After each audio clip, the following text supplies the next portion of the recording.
अभिनंदन बंदन है दोस्तों आपके अपने ही channel education of English D R Heera पे। सर आप सभी का स्वागत अभिनंदन बंदन है। देखिए बाबा मुरलीधर अम्बेडकर शिक्षण सेवा संस्थान ने एक कंपटीशन प्रतियोगिता कराया था जिसमें आप देख सकते हैं कि इसका एड्रेस भी है और बहुत ज़बरदस्त था। चौकना पुरुषोत्तम सरदाहा बाजार आजमगढ़ उत्तर प्रदेश और उत्तर प्रदेश के कोड दोस्तों द्वारा आयोजित सामान्य ज्ञान प्रतियोगिता परीक्षा 2020 है। परीक्षा केंद्र राजाराम स्मारक पब्लिक स्कूल चौकना पुरुषोत्तम सरदाहा बाजार आजमगढ़ उत्तर प्रदेश। यहाँ पे देखिए यह विद्यार्थी के लिए था कि अनुक्रम भरना था कक्षा ग्रुप और परीक्षार्थी का नाम, पिता का नाम, विद्यालय का नाम और परीक्षा केंद्र का नाम था और कक्ष निरीक्षक हस्ताक्षर दिनांक और पूर्णांक 200 था। समय 2 घंटे का था। यह इंपॉर्टेंट था कि समय कितने घंटे का था। समय 2 घंटे का दोस्तों था और पूर्णांक कितने का 200 का था। और परीक्षार्थियों के लिए निर्देश भी दिए गए थे कि इस पुस्तिका की सील तब तक न खोली जब तक न कहा जाए। तो दोस्तों ये तमाम चीज़ है कि और प्रत्येक प्रश्न के लिए 4 विकल्प ABCD तथा D दिए गए हैं जिनमें से केवल एक विकल्प सही है। प्रत्येक प्रश्न संख्या के सामने दिए गए 4 गोलों में से उस गोले का पूर्णतः काला करें और आपके अनुसार सही विकल्प है। तो ये तमाम है दोस्तों और इसको चलिए देखते हैं कि इस प्रश्न कैसे कंपटीशन में आप लोग अगर तैयारी कर रहे हैं तो आप सभी के लिए फ़ायदेमंद है। पेपर बहुत ज़बरदस्त बनाया गया है और मैं आपको फटाफट कम समय में सब कुछ बता दूं, उत्तर सहित बता दूं। देखिए भारत के प्रथम गवर्नर कौन थे? तो भारत के प्रथम अगर देखा जाए तो भारत की आज़ादी के बाद की बात किया सी राजा गोपालाचारी जी हैं। इस और उस तरह से अंग्रेज अगर कोई गवर्नर था तो लॉर्ड माउंटबेटन, आप सभी लोग जानते ही हैं। तो यह दोनों को प्रश्नों को आप सही तरीके से बनाएंगे। थोड़ा सा प्रश्न में सही नहीं है, विवादित है, लेकिन इसे आप लोग हमें कमेंट करके बताएंगे। ठीक है दोस्तों, आगे बढ़ते हैं। देखिए वर्तमान में राज्यसभा के सभापति कौन है? वेंकैया नायडू हैं। वेंकैया नायडू राज्यसभा के क्या हैं दोस्तों? सभापति हैं। गुलाम नबी आज़ाद क्या है? ओम बिरला क्या है? नरेंद्र मोदी। देखिए वर्तमान में राज्यसभा के सभापति, तो राज्यसभा का सभापति वेंकैया नायडू हैं। तो दोस्तों एक चीज़ और भी मैं आपसे कहना चाहूँगा, जितने भी इनसे रिलेटेड प्रश्न रहे ये तो निश्चित है दोस्तों कुछ ना कुछ इसमें उत्तर आपको मिलता है। तो जैसे गुलाम नबी आज़ाद कौन है, ओम बिरला कौन है, नरेंद्र मोदी कौन है? आप सभी लोग जानते हैं कि नरेंद्र मोदी हमारे देश के प्रधानमंत्री हैं, 2014 से लेकर के अभी तक के हैं। आगे देखते हैं, माननीय चंद्रगी राम अंतर्राष्ट्रीय हॉकी स्टेडियम कहाँ है? तो इटावा में है। कहाँ पे दोस्तों? इटावा में। इस चीज़ को आप लोग गलत नहीं मारेंगे, इस चीज़ को आप लोग गलत नहीं मारेंगे और जो है कम से कम मेहनत तो करेंगे। अगर मेहनत करेंगे तो क्या नहीं आपको मिलेगा। तो तीसरा प्रश्न है, तो इसका तीसरे प्रश्न का जवाब है इटावा। अगला देखिए, निकट दृष्टि दोष में कौन सा लेंस लगाया जाता है? दोस्तों आप कमेंट करिएगा अगर आपको इससे बेहतर और सही है, अगर आपको लगे गलत है नहीं तो आप बताएंगे। इसमें अवतल लेंस है, तीसरा ये सही है, अवतल लेंस दोस्तों सही है। आगे बढ़ते हैं। देखिए आपके साथ में कोरा कागज़ है तो बताने में मज़ा आएगा क्योंकि इसे हल मैंने किया है और आप भी हल करेंगे। मैथ के भी सवाल मिलेंगे, रीजनिंग के भी मिलेंगे, जीके जीएस भी मिलेंगे। तो आप हमारी वीडियो में बने रहिए। देखिए पांचवा प्रश्न है, राजनीति शास्त्र के लेखक कौन है? तो अरस्तु है राजनीति शास्त्र के। बहुत से लोग एग्री नहीं होंगे, आप अपना कमेंट करेंगे, उत्तर जांच करके किताबों में से देख लेंगे। राजनीति शास्त्र के जनक लेखक कौन है? राजनीति शास्त्र के लेखक कौन है? पांचवा प्रश्न इंपॉर्टेंट है और ये अरस्तु सही है। पूर्ण स्वराज की मांग किसने की थी? बताएंगे। पंडित नेहरू ने ही की थी, शायद पंडित नेहरू ने ही की थी। जी हाँ, पंडित नेहरू ने की थी। आगे बढ़ते हैं, आर्यन टैगोर ने क्या किया था? बाल गंगाधर तिलक और महात्मा गांधी के बारे में आप लोग बताएंगे या जानेंगे अपने खुद। भूदान आंदोलन किसने चलाया था? भूदान आंदोलन किसने चलाया था? भूदान आंदोलन किसने चलाया था? तो विनोबा भावे सही है। आगे बढ़ते हैं दोस्तों, देखिए दिया कोरोना वायरस सर्वप्रथम किस शहर से शुरू हुआ? वुहान, भूलेंगे नहीं, ये जापान का वुहान शहर से, जापान नहीं बल्कि चीन के वुहान शहर से। ठीक है दोस्तों, कंप्यूटर में शब्द की इकाई मापी जाती किससे? बिट से या बाइट से? दोनों में से आप बताएंगे। तो यह सच्चाई है कि बिट से ही नापी जाती। किससे दोस्तों? बिट से। आगे बढ़ते हैं दोस्तों, देखिए भारत का राष्ट्रीय खेल कौन सा? सभी लोग जानते हैं, ये हॉकी है। क्रिकेट और कबड्डी और वॉलीबॉल कहाँ के? आप लोग जानिएगा। मुगल वंश की स्थापना किसने की थी? बाबर ने। मुगल वंश का स्थापना किसने की थी? बाबर ने की थी। ये आप लोग कभी भी गलत मत मारिएगा क्योंकि बहुत लोग कन्फ्यूजन में हुमायूं को मार देते हैं, अकबर को मार देते हैं, शाहजहाँ भी मार देते हैं। जो लोग नहीं पढ़े रहते हैं, पढ़े भी लोगों से गलतियाँ हो जाती हैं, इसलिए आप लोग गलती नहीं करेंगे। भारत का पड़ोसी देश नहीं है। देखिए नेपाल, पाकिस्तान, बांग्लादेश सभी भारत के पड़ोसी देश हैं, लेकिन इसमें जो कह रहा है कि भारत का पड़ोसी देश नहीं है कहा है प्रश्न। इसी तरह से ध्यान से हम लोग नहीं पढ़ते हैं तो गलती कर जाते हैं। तो यूक्रेन नहीं है, भारत का पड़ोसी देश यूक्रेन नहीं है। आगे बढ़ते हैं। देखिए दिखा 13वां प्रश्न है कि भारतीय संविधान में कुल कितनी बोलियां हैं? भारतीय संविधान में कुल कितनी? थोड़ा प्रश्न अजीबोगरीब है लेकिन सही है कि 22 बोलियां भारतीय संविधान में। ठीक है दोस्तों, आगे बढ़ते हैं। अयोध्या में राम मंदिर भूमि का फैसला देने वाले मुख्य न्यायाधीश कौन थे? देखिए दोस्तों बात कर रहे हैं अयोध्या, तो एस बोबड़े, दीपक शर्मा, रंजन गोगोई और गोविंद माथुर। यही है, रंजन गोगोई जी हैं। तो ठीक है दोस्तों। और ये लोग क्या करते हैं आप बताएंगे। आगे देखिए 15वां प्रश्न इंपॉर्टेंट है, हिंदी से है, एक शब्द में इसका जवाब देना है। अर्थ बताना, देखिए कह रहा है कि पौ 12 होने का अर्थ होगा। देखिए दोस्तों क्या कह रहा है, पौ 12 होने का अर्थ होगा। 15वां क्वेश्चन बहुत ही इंपॉर्टेंट है, पौ 12 का अर्थ होता है लाभ ही लाभ होता है दोस्तों। क्या होता है, लाभ ही लाभ। आगे बढ़ते हैं, देखिए गीतांजलि के लेखक कौन है। देखिए जयशंकर प्रसाद दिया, पंडित नेहरू दिया, आर्यन टैगोर दिया, महात्मा गांधी दिया दोस्तों। तो यह प्रश्न भी इंपॉर्टेंट, गीतांजलि के लेखक कौन है, आर्यन टैगोर। आर्यन का मतलब होता है रविंद्रनाथ टैगोर, ठीक है ना। आप कन्फ्यूजन नहीं होंगे, बहुत लोग कन्फ्यूजन थे। सबसे जल्दी चक्कर लगाने वाला ग्रह कौन सा होता है, सबसे जल्दी तो बुध लगाता है, ठीक है दोस्तों। सबसे तेज कौन सा ग्रह लगाता है, बुध लगाता है। आगे बढ़ते हैं, बुध को शुद्ध करते हैं। 18वां प्रश्न देखिए, मानव का विकास शुरू होता है, देखिए सबसे अगर इंपॉर्टेंट इसमें देखिए गर्भावस्था से, शैशवावस्था से, बाल्यावस्था से, उत्तर बाल्यावस्था से, देखिए सभी इंपॉर्टेंट है। लेकिन अगर ठीक तरीके से देखा जाए गर्भावस्था से, यानी कि मनुष्य जब अपनी माँ की पेट में रहता है, गर्भ में रहता है, तभी उसका विकास वहीं से प्रारंभ होने लगता है। ये सच्चाई है अगर वैज्ञान की माने तो। निम्न में कौन सा शब्द देशज है। अब देखिए देशज शब्द यह हिंदी आपको पढ़ना चाहिए, अगर आपकी तैयारी है तो आप करेंगे। तीसरा धड़ाम शब्द देशज है। आगे बढ़ते हैं, गोधूम का अर्थ होता है, गोधूम का क्या अर्थ होता है, गाय का दूध, चावल, गेहूं, गोबर। देखिए गोधूम का अर्थ क्या है आप इसमें बताएंगे। 20वां प्रश्न बहुत ही इंपॉर्टेंट है, 20वां का तीसरा सही गेहूं है, ठीक है ना। आगे बढ़ते हैं, देखिए बिहार के राज्यपाल कौन है, इसमें आपके बताएंगे बिहार के राज्यपाल कौन है, फागू चौहान है। आगे बढ़ जाते हैं दोस्तों, देखिए राज्यपाल की नियुक्ति कौन करता है, तो राज्यपाल की नियुक्ति राष्ट्रपति करता है, राष्ट्रपति पे आप क्लिक करेंगे। आगे देखिए दिया है 23वां प्रश्न, नगर निगम द्वारा कौन सा, 100 प्रश्नों का ये आपको मैं एक मैराथन क्लास बता रहा हूँ, मैराथन क्लास भी कर लीजिए। या मैराथन है, पेपर मेरे पास मिला, मैं सोचा अपने दोस्तों को शेयर करूँ, जो लोग तैयारी कर रहे हैं उनको फ़ायदा दिलवाऊँ। 2-4 नंबर अगर उनको इसमें से मिल जाते हैं तो मेरा क्या जाता है, मैं आपकी मदद तो ही तो करता हूँ। नगर निगम द्वारा कौन सा कर नहीं लगाया जाता है दोस्तों, कौन सा कर नहीं लगाया जाता है, सुविधा कर, उपरोक्त सभी गृह कर, मनोरंजन कर। आप बताएंगे, थोड़ा सा आप बताएंगे, अपना कमेंट भी करेंगे, सुविधा कर नहीं लगाया जाए दोस्तों। आगे बढ़ते हैं, बाघों का शहर किसे कहा जाता है, मध्य प्रदेश, हरियाणा, पंजाब, केरल दिया है। बाघों का शहर, बाघों का शहर किसको कहा जाता है, मध्य प्रदेश को बाघों का शहर। बहुत ज़्यादा मध्य प्रदेश की राजधानी भोपाल, बहुत ज़्यादा यहाँ पे जो है बाघ पाए जाते हैं सर। रोटी की डलिया किस देश को कहा जाता है, बहुत अजीबोगरीब प्रश्न है, लेकिन ऐसे प्रश्न भी आते हैं कंपटीशन में, कई बार आ चुके हैं, इसलिए आप लोग गलती नहीं करेंगे। रोटी की डलिया किस देश को कहा जाता है, तो यूक्रेन, जापान, भारत, कनाडा। कौन सा सही है दोस्तों, आप अगर जानते हैं तो यूक्रेन को कहा जाता है, ठीक है। अगर गलती दोस्तों इधर उधर कोई हो गया होगा तो आप कमेंट जरूर करेंगे, ठीक है दोस्तों। झीलों का शहर किसे कहा जाता है, बहुत लोग बोलेंगे श्रीनगर को, होना भी चाहिए, लेकिन प्रश्न ही अजीबोगरीब है, तो इसको आप लोग क्या कौन सा मारेंगे। 26वां प्रश्न है, ध्यान से देखिए, पहला है भोपाल पे मार देंगे, ठीक है दोस्तों। झीलों का शहर और झीलों का नगर में अंतर है, तो आप उसे देखेंगे। उत्तर प्रदेश का राजकीय पुष्प क्या है, पलाश है, क्या दोस्तों है, पलाश है, चमेली नहीं, गुलाब नहीं, कमल नहीं है। आगे बढ़ते हैं, आगे बढ़ जाते हैं, कितने प्रश्न हमारे कंप्लीट हुए, 27। तो आगे बढ़ते हैं, देखिए दोस्तों आगे जो प्रश्न आ रहा है इंपॉर्टेंट है, ये भी निम्न में से राष्ट्रीय पर्व के रूप में मनाया जाता है। देखिए दीपावली है, होली है, 2 अक्टूबर है, 5 सितंबर है। तो 5 सितंबर को हम लोग शिक्षक दिवस मनाते हैं, आप जानते ही हैं। 2 अक्टूबर सही होना चाहिए, है भी, आप कमेंट भी करेंगे। अगला 28वां प्रश्न हो गया दोस्तों, 28वां का जो है तीसरा सही है, ठीक है दोस्तों। 29वां प्रश्न देखिए कि गौरैया दिवस कब मनाया जाता है, गौरैया दिवस बहुत इंपॉर्टेंट, गौरैया दिवस कब मनाया जाता है, तो यह 20 मार्च को गौरैया दिवस मनाया जाता है। आगे बढ़ते हैं, देखिए 30वां प्रश्न मैथ से लग रहा है, जिस काम को 15 आदमी प्रतिदिन 8 घंटे काम करके 21 दिनों में कर सकते हैं, उसी काम को 14 व्यक्ति दिया होना चाहिए। हाँ जी हाँ, 14 व्यक्ति प्रतिदिन 6 घंटे काम करके कितने दिनों में काम कर सकते हैं, काम समाप्त कर सकते हैं। देखिए एक बार फिर से प्रश्नों को पढ़ लिया जाए। जिस काम को 15 आदमी प्रतिदिन 8 घंटे काम करके 21 दिनों में कर सकते हैं, उसी काम को 14 व्यक्ति प्रतिदिन 6 घंटे काम करके कितने दिनों में काम समाप्त कर सकेंगे। तो ये मैंने लगाया हूँ। 30वां प्रश्न का जो उत्तर है दोस्तों, 30वां का उत्तर तीसरा सही, यानी 30 दिन, ठीक है दोस्तों। आगे बढ़ते हैं, उसी टाइप का एक ये भी सवाल है, जिस काम को 12 आदमी 80 दिन में कर सकते हैं, उसी काम को 16 आदमी कितने दिनों में करेंगे। ऑप्शन दिया गया 30, 60, 45 और 15। 31वां प्रश्न भी इंपॉर्टेंट है, रिलेटेड है, तो यह आएगा 60 दिन हल करने में, आप हल करेंगे। नहीं आएगा तो आप बताएंगे, कमेंट करके समझा दिया जाएगा, या व्हाट्सअप नंबर 7 इस पे आप कमेंट करके अपना जवाब ले सकते हैं। देखिए 7311170787 पे आप अपना सवाल भेजेंगे, तुरंत जवाब मिलेगा। आगे बढ़ते हैं दोस्तों, देखिए दिया कि 10 वर्ष पूर्व सौरभ की उम्र गौरव की उम्र की दोगुनी थी। 10 वर्ष पूर्व सौरभ की उम्र गौरव की उम्र से दोगुनी थी। यदि ये देखिए प्रश्न जो 33वां प्रश्न थोड़ा सा इसमें छूट गया है, इसलिए इस प्रश्न को काट दिया जाए तो सही है, इसमें छोड़ दें। देखिए छूटा क्या दोस्तों, यदि वर्ष बाद यहाँ देना चाहिए था, हालांकि इसे छोड़ दीजिए, प्रश्न बना के आप हल करेंगे, छोड़िए क्यों समय वेस्ट किया जाए इसके अंदर।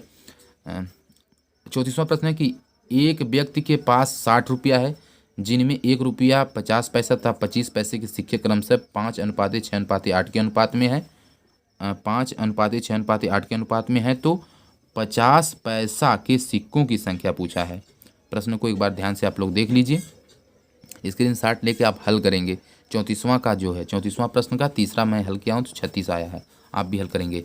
आगे 2,500 रुपये का 5% वार्षिक साधारण ब्याज की दर से 4 वर्ष का साधारण ब्याज, तो साधारण ब्याज 4 वर्ष का पूछा है, इस बात को आप लोग जानबे करते हैं। 2500 रुपया 5% वार्षिक ब्याज के साधारण ब्याज, बहुत ही आसान सवाल है, इसे आप लोग गलत नहीं करेंगे तो 500 रुपया आ जाएगा। ठीक है दोस्तों, पहले ही सही होना चाहिए। 35वां प्रश्न, एक व्यापारी 45 रुपया प्रति साइकिल की दर से 5 साइकिलें खरीदता है, वह उनकी मरम्मत तथा रंगाई पर 750 रुपये खर्च करता है। प्रत्येक साइकिल को वह किस मूल्य पर बेचे कि उसे 25% का लाभ हो। यह भी प्रश्न बहुत इंपॉर्टेंट है। 35वां प्रश्न जो है 35वां देखिए 2 बार दे दिया दोस्तों, 35वां 2 बार दे दिया है, तो यह चीज़ों में थोड़ा सा देखिए डिफरेंट थिंकिंग है।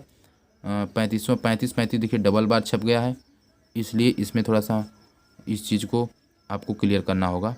एक व्यापारी 45 रुपया प्रति साइकिल की दर से, तो यह थोड़ा सा मिसअंडरस्टैंडिंग हुआ, इसलिए इसे हम थोड़ा सा जो है आपको समझाते हैं। देखिए क्या होगा दोस्तों।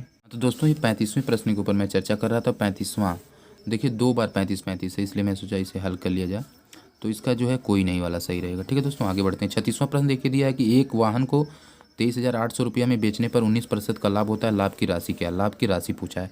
36वां प्रश्न जो है यह चौथा है, 4,080 रुपया होना चाहिए। ठीक है दोस्तों, आगे देखते हैं।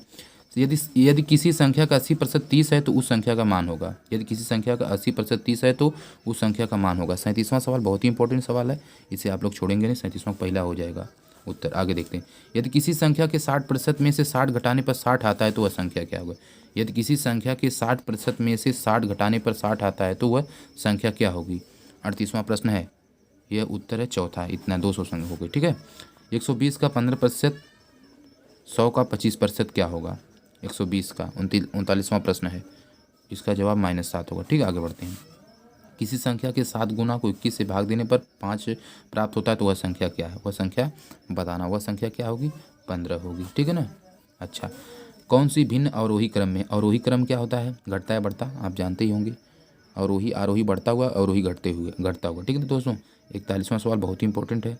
कौन सी भिन्न अवरोही क्रम में है, कौन सी भिन्न अवरोही क्रम में है, यह वाली अवरोही क्रम में है, इसको देख लीजिएगा। किसी 2 संख्याओं का गुणनफल 1000 है, यदि उनका म से 5 हो तो ल से ज्ञात करना है।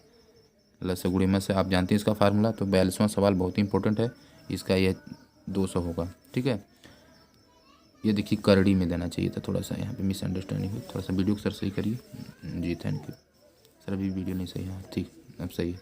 इसे अंडर रूट कर लीजिए सर, वीडियो सही नहीं आ रही है। हाँ, अंडर रूट 1296 का मान कितना होगा। 43वां प्रश्न का पहला ही 36 सही है। आगे बढ़ते हैं। वीडियो क्यों आपकी सही नहीं आ रही है जी, अब सही। एक त्रिभुजाकार मैदान की भुजाएं 13 मीटर, 14 मीटर और 15 मीटर है। त्रिभुज का क्षेत्रफल क्या होता है आप जानते हैं। तो त्रिभुज के क्षेत्रफल अगर आपको मालूम है तो निकालेंगे, 84 वर्ग किलोमीटर हो जाएगा। वीडियो नहीं आपको सही है।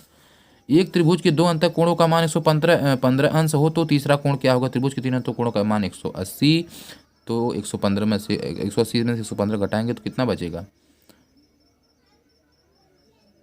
यही बचेगा ना, 65। आगे बढ़ते हैं। 46वां, किसी वृत्त का व्यास 72 सेंटीमीटर तो उसकी त्रिज्या, व्यास की त्रिज्या आधी होती है, तो 36 होना चाहिए। देखिए 36, 46वां का दूसरा सही है दोस्तों। ठीक है दोस्तों, आगे बढ़ते हैं। किसी वर्ग की एक भुजा 25 सेंटीमीटर, वर्ग का क्षेत्रफल पूछा, वर्ग का क्षेत्रफल पूछा है, तो 25 625 यही सही है। ठीक है दोस्तों, आगे बढ़ते हैं। किसी त्रिभुज की 2 भुजाएं लंब और आधार क्रमशः 4 सेंटीमीटर और 7 सेंटीमीटर, तो कर्ण ज्ञात करना है। किसी त्रिभुज की 2 भुजाएं लंब और आधार क्रमशः 4 सेंटीमीटर 7 सेंटीमीटर दिया है, कर्ण ज्ञात करना है। 48वां बहुत ही आसान है, इसे तो आप मार देंगे, गलत नहीं होना चाहिए, तीसरा होना चाहिए 48वां का 64। ठीक है ना, 7 6 ठीक ये सही है। 49वां, एक आयताकार मैदान की एक भुजा 12 सेंटीमीटर, दूसरी भुजा 5 सेंटीमीटर, तो मैदान का परिमाप पूछा है। मैदान का परिमाप पूछा है। तो ये 34 सेंटीमीटर सही हो जाएगा, 34 सेंटीमीटर सही। आगे देखते हैं, भारतवर्ष में हिंदी को आप किस वर्ग में रखेंगे? राजभाषा सही है, राजभाषा मार दीजिए बिना देखे ही। हिंदी वर्णमाला में अयोगवाह वर्ण कौन से हैं? अयोगवाह वर्ण, अयोगवाह वर्ण पूछ रहा है, अयोगवाह वर्ण ये चौथा सही होगा, अयोगवाह। ठीक है दोस्तों, 51वां का चौथा सही। 52वां देखिए, इनमें से संयुक्त नहीं संयुक्त होना चाहिए, यहाँ पे वो का मात्रा छूटा है। संयुक्त व्यंजन कौन सा है? आगे बढ़ते हैं, देखिए संयुक्त व्यंजन कौन सा, इसमें से संयुक्त व्यंजन आपको छांटना है। जो है 52वां प्रश्न है, 52 प्रश्न के ऊपर आप सही टिक लगाएंगे, ये त्र है। ठीक है दोस्तों, संयुक्त व्यंजन है त्र। हिंदी वर्णमाला में दीर्घ स्वरों की संख्या होती है, दीर्घ स्वरों की, हिंदी वर्णमाला में दीर्घ स्वरों की संख्या कितनी होती है? 7 होती है। शुद्ध वर्तनी का चयन कीजिए, इसमें शुद्ध वर्तनी छांटना है। कवियत्री कौन सा सही है? 54वां। देख लीजिए दोस्तों, स्क्रीनशॉट लेके पहले आप अपना जवाब देंगे। यह है शुद्ध, ये चौथा शुद्ध है मेरी तरफ से, आप देखेंगे। महेश में कौन सी संधि, आप बताइए। महाधन महेश, महेश में कौन सी संधि है? 55वां प्रश्न है, गुण संधि है। थोड़ा सा वीडियो क्लियर नहीं आ रही। महोदय का संधि विच्छेद करिए। हाँ आप सही है। महोदय का संधि विच्छेद क्या है? महोदय का संधि विच्छेद, यह महाधन उदय सही है। आगे देखिए, उपसर्ग का प्रयोग होता है शब्द के अंत में या उपसर्ग शब्द के मध्य में, शब्द के प्रारंभ में, ये होना चाहिए शब्द के प्रारंभ में। 57वां सही भी है। आगे बढ़ते हैं, सावधानी शब्द में प्रयुक्त प्रत्यय है, सावधानी शब्द में प्रयुक्त प्रत्यय है।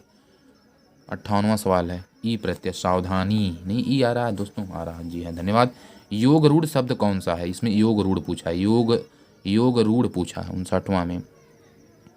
तीसरा है लंबोदर योग रूढ़ शब्द है। ठीक है दोस्तों, 59वां के बाद 60वां प्रश्न है कि वृक्ष से पत्ते गिरते में कारक है, कौन सा कारक है? कारक भी पढ़ डाली, वृक्ष से पत्ते गिरते हैं, कौन सा कारक है? तो यह अपादान कारक है, क्योंकि वृक्ष से पत्ते क्या हो रहे हैं? अलग हो रहे हैं। ठीक है दोस्तों, आगे निम्नलिखित में स्त्रीलिंग शब्द है। उत्साह, चक्रव्यूह, मृत्यु, संकल्प। बहुत बढ़िया प्रश्न है। निम्नलिखित में स्त्रीलिंग शब्द पूछा है, यह स्त्रीलिंग है। मृत्यु क्या स्त्रीलिंग है? ठीक है दोस्तों, आगे धरती का पर्यायवाची शब्द है, धरती का पर्यायवाची शब्द, इनमें से आपको निकालना है धरती का पर्यायवाची शब्द कौन सा हो रहा है? कौन सा हो रहा है? देखिए, चंचला, पिपुला, सरसी, अचला। अचला सही है। ठीक है ना, आगे बढ़ते हैं। महान का विलोम शब्द क्या होगा? महान का विलोम शब्द क्या होगा? शूद्र। ठीक है दोस्तों, आगे बढ़ते हैं। वह स्त्री जिनकी कोई संतान न हो उसे कहते हैं, वह स्त्री जिनकी कोई संतान नहीं हो उसको क्या कहते हैं? बांझ कहते हैं। ठीक है ना दोस्तों, आगे निम्नलिखित में वाक्य का शुद्ध रूप चयन कीजिए। शुद्ध रूप का चयन करना है, पढ़ डालिए सभी, पढ़ लिए। 65वां दूसरा सही होना चाहिए, बच्चे को फल काट कर खिलाओ। ठीक है ना, घर बसाना का अर्थ है विवाह करना। आगे नाथ ने पीछे पगहा का अर्थ है इधर उधर भागना, बंधन रहित होना, यही सही होना चाहिए। 67वां तीसरा सही है। ठीक है, क्रोध किस रस का स्थायी भाव है? क्रोध रौद्र का है क्या? क्रोध किस रस का स्थायी भाव है? 68वां सवाल, 68वां का तीसरा, जी हाँ यही सही है। अलंकार कितने प्रकार की? 2 प्रकार के हैं, ये तो आप मार ही देंगे। अलंकार कितने प्रकार के होते हैं? 2 प्रकार के होते हैं। ठीक है, चिंतामणि के रचयिता हैं, चिंतामणि के रचयिता के हैं? चिंतामणि के रचयिता रामचंद्र शुक्ल हैं, सही है। आंसू काव्य के रचनाकार हैं, आंसू काव्य के दोस्तों बताइए, आंसू काव्य का 71वां प्रश्न। आंसू काव्य के रचनाकार जो हैं जयशंकर प्रसाद हैं, जयशंकर प्रसाद सही है। हिंदी में व्यंजन 33 होते हैं, हिंदी में व्यंजन 33 होते हैं, क से ज्ञ तक। ठीक है, आगे निम्नलिखित में अनुशासिक वर्ण है, अनुशासिक वर्ण पूछा है। अनुशासिक वर्ण कौन सा है दोस्तों? यही है अनुशासिक वर्ण, अंगा। निम्नलिखित में स्पर्श व्यंजन नहीं है, स्पर्श व्यंजन नहीं है। 74वां प्रश्न देखिए, इंपॉर्टेंट है। स्पर्श व्यंजन इसमें से कौन नहीं दोस्तों है? तो ये है स्पर्श व्यंजन, ल स्पर्श व्यंजन नहीं है, ल। मछली जैसे जल से, अब देखिए रीजनिंग आ गया आपका मस्त काम वाला। मछली जैसे जल से संबंधित है, वैसे ही चिड़िया किससे संबंधित है? जल से, भोजन से, आकाश से या वायु से? बताइए। वायु पे मैं जा रहा हूँ, आप किस पे जा रहे हैं? कमेंट करते रहिए फटाफट। और 75वां सवाल का जवाब आप देंगे, आकाश से मैं मार रहा हूँ। जैसे जल करा, मछली जैसे जल से संबंधित, वैसे चिड़िया किससे संबंधित है? मछली जल से है, भोजन से तो होगी नहीं। वायु से में चिड़िया उड़ती है। आकाश से संबंधित है, क्योंकि आकाश है, वायु से। आप कमेंट करेंगे, दोनों सही हो सकता है मेरे हिसाब से, लेकिन आकाश में मैं आकाश पे जा रहा हूँ। आप किस पे जा रहे हैं बताएंगे। 76वां की दर्जी पोशाक बढ़ई, दर्जी पोशाक संबंधी बढ़ई, संबंधी अनुपाते, देखिए अनुपाते समानुपाते। दर्जी पोशाक, दर्जी जैसे कपड़ा, पोशाक माने कपड़ा। बढ़ई किससे, लकड़ी से, फर्नीचर से या चमड़ा से। कपड़ा चमड़ा तो नहीं होगा, फर्नीचर जो है लकड़ी, बढ़ई लकड़ी का ही काम करता है। 76वां, आप किस पे जा रहे हैं? ये फर्नीचर पे जाइए, क्योंकि फर्नीचर बनाने का काम करता है। लकड़ी तो बनाता नहीं ना, फर्नीचर बनाता है, जैसे लकड़ी फर्नीचर, तो ये सही होगा। जैसे दर्जी कपड़ा बनाता है, बढ़ई तब फर्नीचर लकड़ी गुड़ी बना, फर्नीचर जैसे कुर्सी मेज दरवाजा तमाम चीज़ें। अच्छा, ये 77वां, उससे भी देखिए दोस्तों आसान है। विराट कोहली खेल से हैं, अक्षय कुमार तो किससे हैं? राजनीति अर्थ से है या नहीं, अर्थशास्त्र है नहीं है, फिल्म जगत से होना चाहिए। 77वां तीसरा मैं जा रहा हूँ, 77वां का तीसरा सही है, सही भी है, ये होना भी चाहिए। ठीक है दोस्तों, आगे बढ़ते हैं। देखिए, यदि स्टार को RATS लिखा जाए तो WARD को क्या लिखा जाएगा, इसे आप देख लीजिए। 78वां प्रश्न थोड़ा सा अच्छा है, इसे आप देखेंगे, ये पहला सही होगा। ठीक है ना, ड्रा। यदि ड्यू बराबर 32 तो रेड बराबर क्या होगा, इसको देखिए दोस्तों। 79वां बहुत ही इंपॉर्टेंट है आप सभी के लिए, जो कि तैयारी हमारे दोस्त कर रहे हैं, ये सही है। ठीक है दोस्तों, आगे बढ़ते हैं, आपको 100 तक ले जाते हैं जल्दी से जल्दी। अब यदि गेम को इतना है तो टीम बराबर होगा। 80वां प्रश्न, 80वां का पहला सही है दोस्तों। एक बार आप और टिक मारते हैं अच्छे से, वीडियो से नहीं आ रही है। और 81वां प्रश्न, यदि CD बराबर 12 तो DE बराबर होगा। 81वां का दूसरा सही है। 15वां, ठीक है दोस्तों, आगे बढ़ते हैं। इसमें देखिए, रिपुटेशन से बनाया जा सकता है। 82वां प्रश्न, रिपुटेशन से ये बनाया, ट्यूटर। ठीक है, वीडियो में बहुत गड़बड़ हो जा रही है, मज़ा नहीं आएगा हमारे साथियों को देखने में। ओके, तो डेमोक्रेसी से बनाया जा सकता है। 83वां प्रश्न, 83वां प्रश्न ही गलत है, इसको हटाइए, नहीं अच्छा लग रहा। अच्छा नहीं लग मतलब गलत है थोड़ा सा, इसके ऊपर रखिए, आपको बताते हैं। दफ्ती महाराज के ऊपर डेमोक्रेसी वाला प्रश्न नहीं बैठ रहा है, ये तो मैंने किया है। डेडिकेट से बनाया जा सकता है। 84वां देखिए आप दोस्तों, डेडिकेट से ये डिसाइड बनाया जा सकता है। ठीक है, ये बार बार बफरिंग क्यों हो जा रहा है कैमरे की क्वालिटी थोड़ा सा बढ़ाते हैं। जी हाँ, डेडिकेट में ये सही पहला। इन्फॉर्मेशन से बनाया जा सकता है। इन्फॉर्मेशन से क्या बनाया जा सकता है? इन्फॉर्मेशन से मोशन बनाया जा सकता है। ठीक है दोस्तों, रामू अपने घर से दक्षिण की ओर 6 किलोमीटर चलता है, बाईं ओर मुड़कर 4 किलोमीटर चलता है, फिर बाईं ओर मुड़कर 5 किलोमीटर चलता है, तो उसका मुख अब किस दिशा की ओर है? इसको आप आरेख बना के करेंगे, तब सही लगाएंगे। दूसरा ही सही है, उत्तर दिशा की तरफ। ठीक है, अच्छा अगला प्रश्न है। सर वीडियो नहीं मज़ा दे रही। देखिए 86वां हो गया, 87वां। 31 विद्यार्थियों की कक्षा में अरुण का स्थान 17वां है, अंत से उसका स्थान कौन सा होगा? 31वां प्रश्न, आप इसका 31वां नहीं बल्कि 87वां का है। 31 विद्यार्थी कक्षा में अरुण का स्थान 17वां है, अंत से उसका स्थान कौन सा होगा? 87वां प्रश्न बहुत ही इंपॉर्टेंट है, तो दूसरा होना चाहिए 15वां। ठीक है दोस्तों, आगे बढ़ते हैं। सुरेश रमेश से बड़ा है, मोहन सुरेंद्र से छोटा है और मुरारी मोहन से छोटा है, किंतु सुरेश से बड़ा है। कौन सबसे छोटा है? 88वां है। कौन सबसे छोटा है? यही होना चाहिए, रमेश है। आगे, 9 दिन पहले मोहिनी सिनेमा, हाँ थोड़ा सा वीडियो से करिए। 9 दिन पहले मोहिनी सिनेमा देखने गई, वह केवल बृहस्पतिवार को ही सिनेमा देखने जाती है। आज सप्ताह का कौन सा दिन है? बहुत बढ़िया प्रश्न है, तो कौन सा दिन होना चाहिए? शनिवार, सही है सर। आगे जाते हैं। यदि चोर को पुलिस कहा जाए, शिक्षक को व्यापारी कहा जाए, व्यापारी को किसान कहा जाए, व्यापारी को किसान कहा जाए, तो पढ़ाने का काम कौन करेगा? व्यापारी ही करेगा। मैं तो व्यापारी के साथ जा रहा हूँ, आप किसके साथ में जाएंगे? ये व्यापारी सही है। आगे, रमेश के भाई की नानी के पुत्र की पत्नी रमेश की क्या लगेगी? क्या लगेगी बताइए, यही सही तो है, मामी सही दोस्तों। ठीक है दोस्तों, मामी सही। आगे बढ़ते हैं मेरे भाइयों। मोहन की बहन के चाचा के पिता की पत्नी मोहन की क्या लगेगी? मोहन की क्या लगेगी पूछ रहा है, मोहन की क्या लगेगी? 52वां। चौथा, दादी लगनी चाहिए, आप आ जाएँ, दादी। ठीक है। सुषमा की माता के पिता के पुत्र की लड़की सुषमा की क्या लगेगी? 93वां प्रश्न भी इम्पोर्टेंट है, तो ये सही है, मैं मेरी बहन लगेगी, सही है। निम्न में से भिन्न को छांटिए। कार, बस, स्कूटर, जीप। कार, बस, स्कूटर, कार, बस, जीप, ये सब 4 पहिया स्कूटर होना चाहिए। देखते हैं, 94वां तीसरा सही है। ठीक सर। आगे, निम्न में से भिन्न को छांटिए। गिरगिट, मगरमच्छ, छिपकली, टिड्डी। टिड्डी पे कुछ लोग मारते हैं, आप इसे कमेंट करेंगे। या फिर देखिए गिरगिट, मगरमच्छ देखिए पानी में रहता है, छिपकली, टिड्डी और गिरगिट पानी में नहीं रहता है, तो इसलिए मगरमच्छ भी हो सकता है, इसे आप कमेंट करेंगे दोस्तों। आगे बढ़ते हैं। निम्न में से भिन्न को छांटिए, इसमें से आपको भिन्न को छांटना है। 97वां प्रश्न, इसमें से भिन्न देखिए 50, 150, ठीक है। कैसे भिन्न है आप करिएगा, नहीं समझ में पूछेगा। निम्न में से भिन्न को छांटिए, 98वां प्रश्न है। यह देखिए तीसरा भिन्न है, एमपी भिन्न है सबसे। निम्न में से भिन्न को छांटिए, 99वां प्रश्न इंपॉर्टेंट है। इसमें देखिए 19 भिन्न है। निम्न में से भिन्न को छांटिए, 100वां का सही देखिए तीसरा सही होगा, JPE 8। दोस्तों आप इसे देखेंगे, कमेंट करेंगे। जय हिंद, जय भारत दोस्तों।